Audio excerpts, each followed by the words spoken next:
Welcome to the Healing Challenge podcast, everyone. Thank you for joining us. We are so happy to have you. And this is the Healing Challenge podcast, where we invite listeners into a journey of self-discovery and empowerment. Today's talk with Dr. Bakari is on the importance of empowerment in the midst of modern challenges. As you all know, no one has to tell you at all. We are facing challenge after challenge after challenge after challenge these days. So listen to learn why your script for well-being isn't the same. It's not the same as your script for happiness. So really, before we get into it, please share this video with your friends, family, and followers, because this is going to be something that everyone can definitely benefit. Dr. Bakari, it's been a minute. Thank you so much. So good to have you again. Thank you. How are you doing? How have you been? I am doing great. Always good to sit and have these chats for well-being. So it is good to see you as well. I'm excited. Oh, yes. So, without further ado, let us jump right in. We hear a lot about empowerment, be empowered, step into your power. So this topic of empowerment is coming up a lot as a personal success topic. So why is this an important topic? Well, empowerment is necessary for an individual to manifest the world that they want, the world that they like, the world that they are trying to show up in as their most comfortable and authentic self. And that's different from just being well, just not having a diagnosis. So I think people are starting to understand the difference between, is this the life I want versus is this a so-called successful life that has been dictated for me from something outside of myself. So I think that's why people are starting to get a hint that empowerment is the new well-being, so to speak.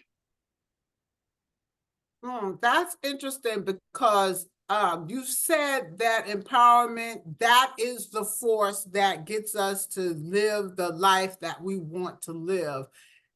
And usually when you hear a lot, like in the self-help realm and motivation realm, we hear a lot about that. It's actually motivation, right? That gets us the life that we want. It's motivation and it's hard work. But what you're saying is it's really empowerment. So does empowerment cover motivation as well? I think they're kissing cousins, if you will. When you are empowered, then you can seek the motivation or develop the motivation or find the motivation. Motivation can also come from outside of you, right? So many people are motivated by their families or something they see, or a role model. So motivation can be outside of you, and it absolutely is essential to success. Empowerment is all the internal stuff that we have to grapple with so that we can close the gap between who we are and what we want.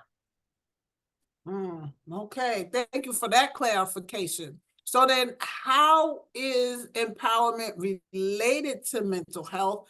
Or is it just related to success? Is it just about success? Or is this a mental health issue?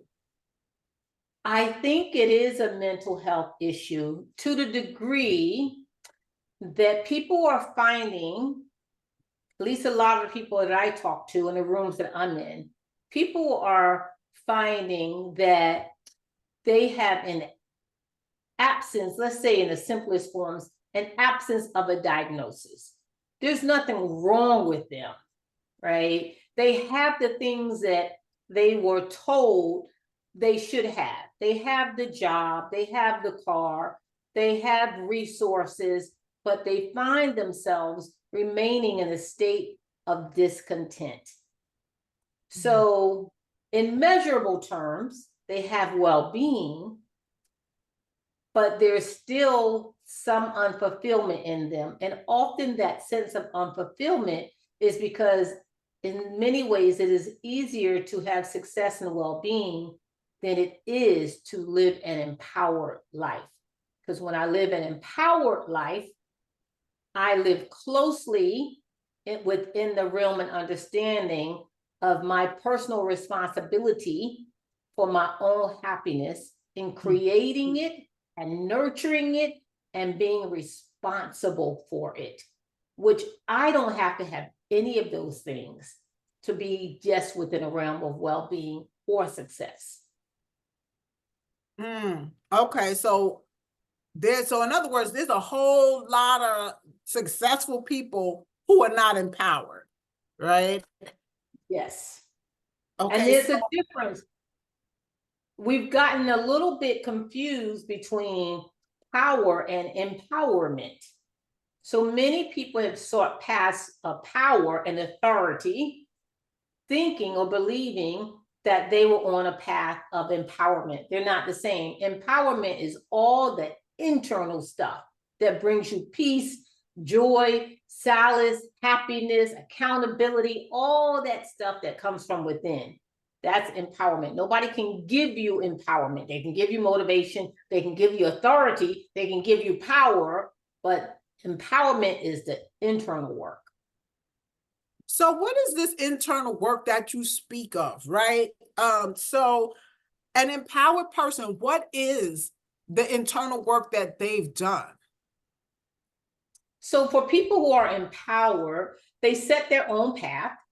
They spend their lives seeking for internal truth, not external validation, right? Oftentimes, in many cases, what we want is consistent with what the world says we should have. Oftentimes that's the case. Oftentimes it's not the case.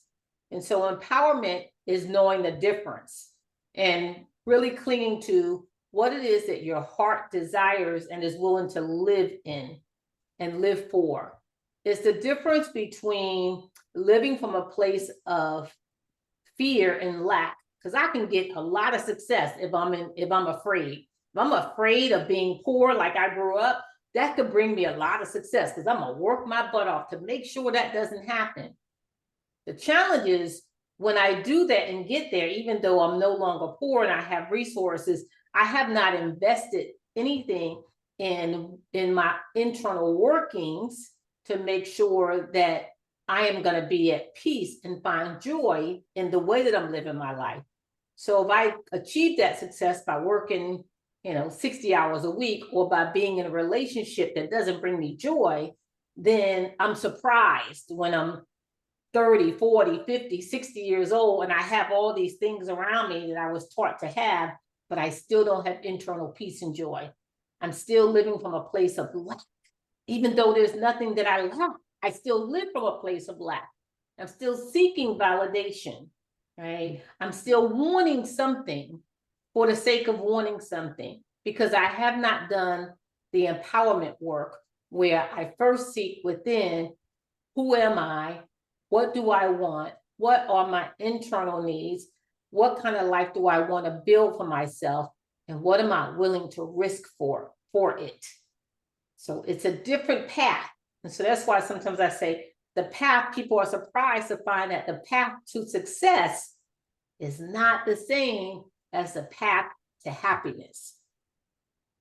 If you follow your path to happiness, which comes from living from a place of love, right? You find your path to happiness, is easier to find success, but is not the same as if you find your path to success.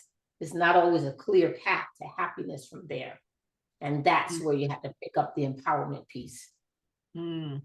And it's very hard for us, I think these days, because we've all been given all these messages about this is what you need to do to be successful. And we have equated success with being happy. And so that sounds like such a deprogramming process, right? To then get down to empowerment.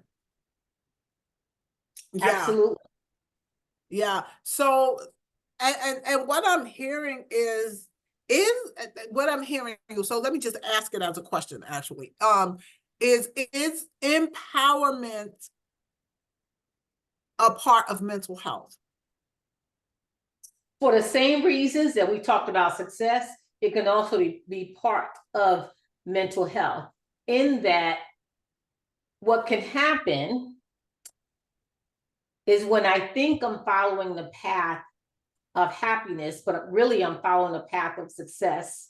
Because someone somewhere along the line, I believe that they were the same. Oftentimes when people come to a point where they realize they're not the same, then there can be a struggle with mental health. In many ways, it could be that they realize they're in the wrong relationships, or the relationship they're in will never fulfill them. The same thing, whether that relationship is with a partner, a life partner, whether that relationship is with a job, whether that relationship is being in the town where their family lived, because that's what they've been told and taught to do. And so when they start to look at where they are and how they feel, and there's a misalignment, then mental health can become an issue, right? Not in terms of mental illness, but in terms of mental well-being, which is different than mental illness. This is not a conversation about mental illness at all, right? But how well I thought I was mentally is now starting to crumble under the confusion and disillusion of what I thought life was supposed to bring me on this path. Mm-hmm. Yeah, that makes a lot of sense. I always have a story. So I'm just going to share this story. Long ago, I did this internship at a hospice, right?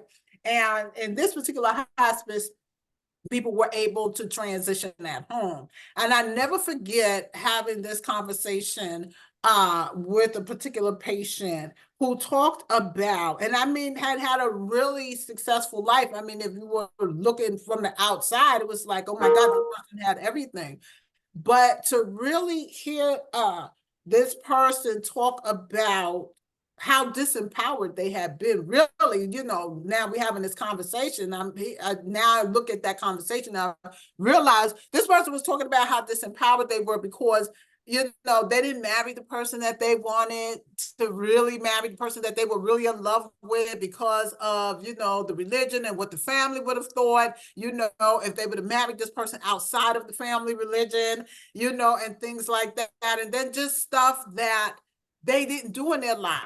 And I remember her saying to me, because I was much younger at the time, but she was saying, the most important thing in life is to do what you feel you need to do inside, to like really be your own person, because this goes faster. She was talking about life goes faster than you can ever imagine, right? And she said, now I'm here getting ready to leave, and I have all these regrets, right?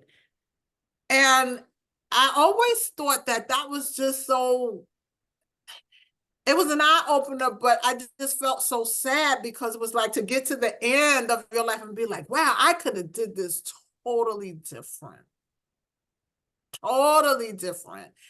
and been happy. Yeah. Right.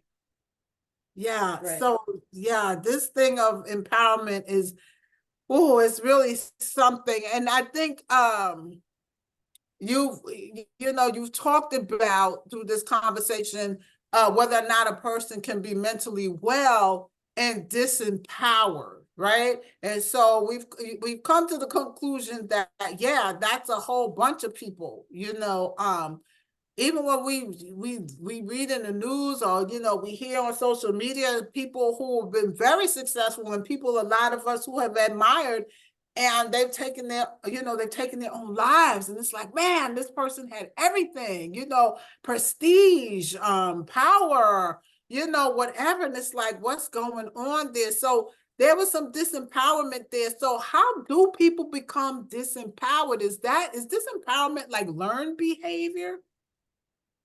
In some ways, it very much is learned behavior. I like that question, right?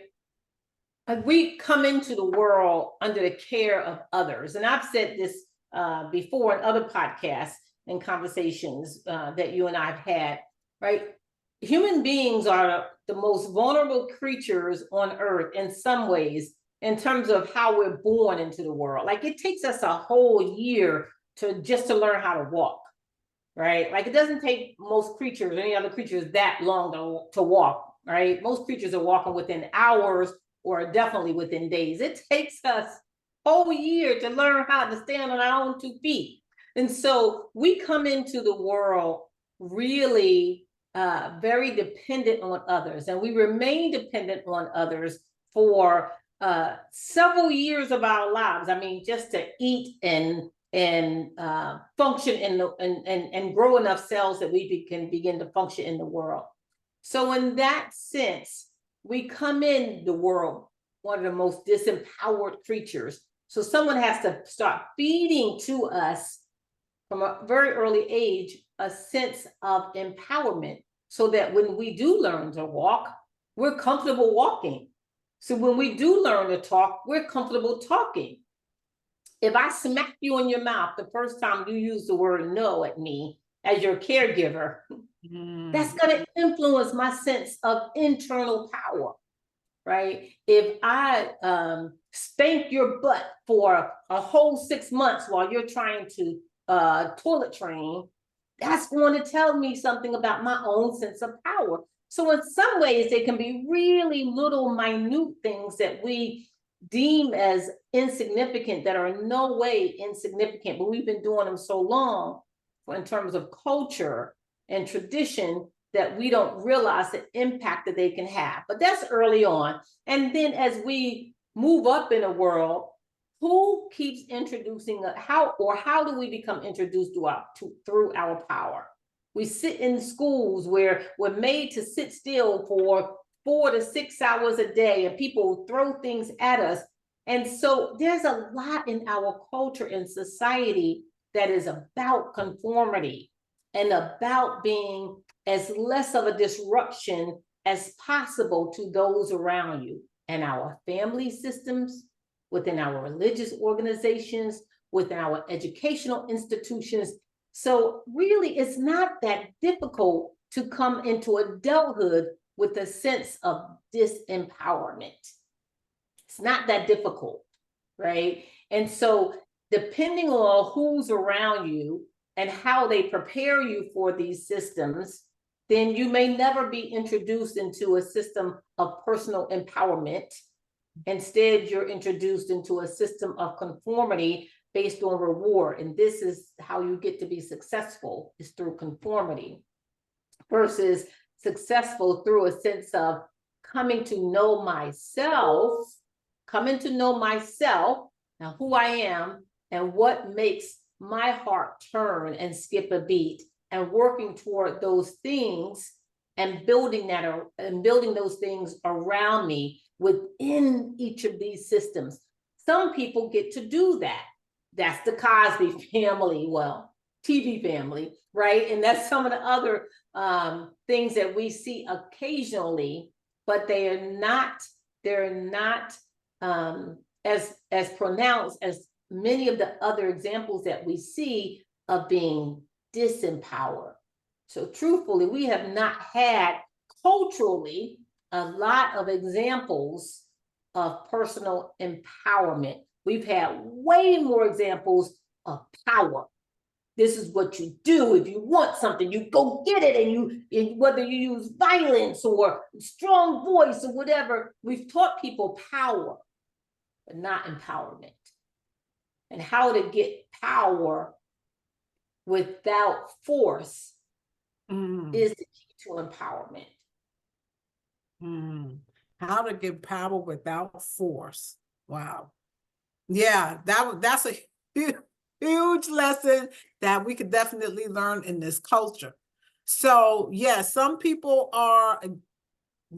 they get disempowerment from learned behavior. So let's say that somebody is empowered though. Let's say they've kind of circumvented all of that, right? All of that indoctrination into conformity and disempowerment, right? And they are an empowered person. So how do empowered people become disempowered? How do they become disempowered? What are some of the factors or situations that happen that can really take empowerment from them? Oh, we could be disempowered anytime we're shut down without a loop, right? So traumatic events can certainly disempower us. When we have, because if we look at a scale of things, we operate within the world, this imaginary scale of, let's say, on a good day, 7 to 9, right? Or 6 to 9. We fluctuate. Some days you feel a 9, some days you feel a 7. That may be in a normal range. Your check is late, you forgot to pay a bill, your child does something to disappoint you. I mean, there are these everyday little things that we are programmed to address. Trauma is when something happens to take us from a 9 to a 2 in a short period of time, right? Your house is destroyed, you lose your job, you have a medical issue, and that you're no longer physically capable of taking care of yourself, right? So there are things that happens when the gap between where we were yesterday and where we are today is too big. That could be trauma, right? And that can disempower us. And that can happen in relationships, that can happen by nature. If we find ourselves in an abusive relationship, right? Or not, even if it's not abusive, but it's a relationship that is so different than what we thought it would be or planned for it to be, right? Sometimes it's with our children, right? Like I had a child that I thought was going to grow up and be a doctor one day, and now they're sick and they can't even walk by themselves, right? That can leave someone with a great sense of disempowerment. So typically something happens that leaves us in a very vulnerable state that can make it difficult to recover from our own lack of internal power. And then we end up remaining in a state of disempowerment because we don't have the resources around us to build us back up. Ideally, what happens in empowered people is that they're not just empowered themselves, they build a network of empowered people around them. This is one of the things that's so important about who you spend time with, because when it comes to failure, and we're all going to fail at something at some point in our lives, we're going to miss the mark, right? What's important is that when you fail, that you have people around you who remind you where you're trying to be. Here's the point that's important for some people to get. Even if you are personally empowered and you're happy and joyful and get the things in your life that you want, but you have surrounded yourself with disempowered people, when that day comes that you fail, they will remind you who you are. If you are surrounded by people who are empowered, when you fail, they will remind you who you are. So who you have in your circle is hugely important, not because just because you want success, but because you want to be empowered, and empowered people theoretically should be drawing on the empowerment of others. And if you don't have empowered people around you to keep that up, then the day where you need to be empowered, it's going to be difficult for you to recuperate if you have not built an atmosphere around you that supports that. Yeah, they always say birds of a feather flock together, right? And that, yeah, your circle is really important. And I could imagine, and I know in my own personal experience in the beginning, it was very, very difficult for me to break away from the people who, like you said, will remind me of who I was if I failed. And in their mind, who I was somebody like, well, who did you think you were anyway? Right? To be trying to do that. And it was very hard to break away from some of those people, because some of those people, it's like, oh, like this is somebody I grew up with, we go way back, to elementary school. Some of those people were family. You know what I'm saying? So, I've been there, and I can see how difficult it is sometimes, right? To kind of break away from those people and then try to build. It was scary, right? To even build another network of empowered people, right? Because if you haven't really been around that type of network, it becomes scary. Sometimes the devil is better than the devil you don't, when you're in that mindset, right?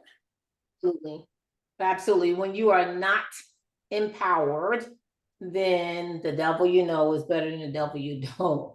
When you are empowered, you are clear about what feeds you, and you're not looking for a McDonald's meal. You're looking for something more nutritious. Yeah. So, Dr. Bakari, you have an empowerment practice. You are an empowerment psychologist. So what does your work with clients look like? Wow. I work with many people, as I said in the beginning, who have come to find out that the path to success and the path to empowerment are not really the same. And so I work with people on trying to understand what level of empowerment are they working at. So, for example, one of the basic questions I like to ask my clients is, when and how were you introduced to your own power, right? When were you introduced to your own power? Most of my clients, some clients say at a very early age. Most of my clients say in their 20s, 30s, 40s. I have a number of them that say, never, right? And I work with fairly affluent, successful people, right? I'm not working with people who are obviously carrying around a I'm disempowered sign on them. No, my clients tend to have resources, right? But their internal resources do not compare to their external resources. So they have a whole lot more external resources than they have internal resources. So they live with some sense of lack. All right. I have money, but, I have a good job, but, like, they live with a lot of buts and a lot of lack. And so one is when I begin to talk to them about what power looks like instead of internal power, instead of success looks like, a new world opens up for them, right? So we talk about how did they get introduced to their power and really begin to understand what they want. That's the next question that I like to explore people. What do you really want? Well, most clients, when I say, what do you want? They give me the world's bucket list. I want to travel. I want money to do things so I don't have to. Who doesn't want those things? Few clients can tell me something specific that they want that's not on everybody's bucket list. Right? Here's why. When you are disempowered people often only take their cues from the external world. So how can their dreams look different? When you are empowered and you've been looking inward and really trying to tap into what you want to leave behind in this world and how you want to show up in the world, only then can you come up with things that might look different from what everyone else says. I want to be the #1 news anchor person in the city of Philadelphia. by the age of 43. Like, it takes a lot of guts to put something out there like that. Because now I realize I'm talking about me. Like, how am I going to work towards something specific, that specific for me? Most of us don't have the sense of power to dream that specifically. Because when we're in survival mode, we're just trying to fit in, conform, not stand out. So we don't have specific dreams, right? And so when I work with clients, I begin to help them narrow in on who they are, and then how does who you are begin to show up in the things that you really want in life that will begin to bring you that joy and happiness. Mm. So I have a question. So you said in your first question to clients is, how old were you when you came into your power, when you realized your power? What is usually some of the most popular responses that you get on that? Because if somebody asked me that question, like when, what age were you, like, I wouldn't even know how to even wrap my mind around that. Like, so I'm curious, like, what are some of the most popular answers that you get? So sometimes somebody might say, usually they're younger, they're saying 6. Let's say they're 6 when my parent told me. So it's rare, but it happens, right? Where someone says, oh, my parents told me this, or a teacher said that. So remember, like we said earlier, someone is bringing it to them. There's someone who's helping them tap into themselves, not into what society says. So a third grade teacher who really helps me understand what my talents are and ask me questions about using them for me is very different than my mother who says I have to be a doctor, so I have to be smart, right? So externally, the results, you can get to the same place of success, but for very different reasons. So usually if it's a younger age, it's because some adult helped someone think about who they were at a very young age, right? Oftentimes it's older. Sometimes it comes out of dating relationships where someone says, I knew that wasn't what I wanted, and I had the power to choose. And I understood my power when I gave up something that I knew should have meant more to me, or society once told me that it meant more to me than what I wanted it to mean to me. And that's when I discovered my power, right? Then sometimes they're older than that. It's like when I started healing from something I've been hiding from for decades, I discovered my power, right? And they begin to really look in and say, this now, the rest of this journey, life journey, is going to be about me, not about what I think the world wants or needs or need from me, right? But about me. Okay, yeah, thank you for clearing, thank you for clearing that up, because I was like, okay, what, like, what are some of the answers that people give to this?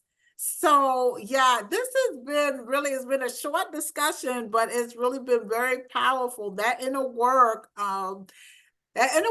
is not easy, but it's necessary, and it pays off a lot. It really does. It makes all the difference in the freaking world when you are marching to your own drum. So, Dr. Bakari, how can people get in contact with you? Oh, the easiest way is rosenabakari.com, ROSENNABAKARI.com. And you'll find pretty much all the information about what I do and how you can follow me if you visit my website. So please do subscribe, follow, spread the word. You can also check out my books on Amazon.com. And that'd be great. Spread the word.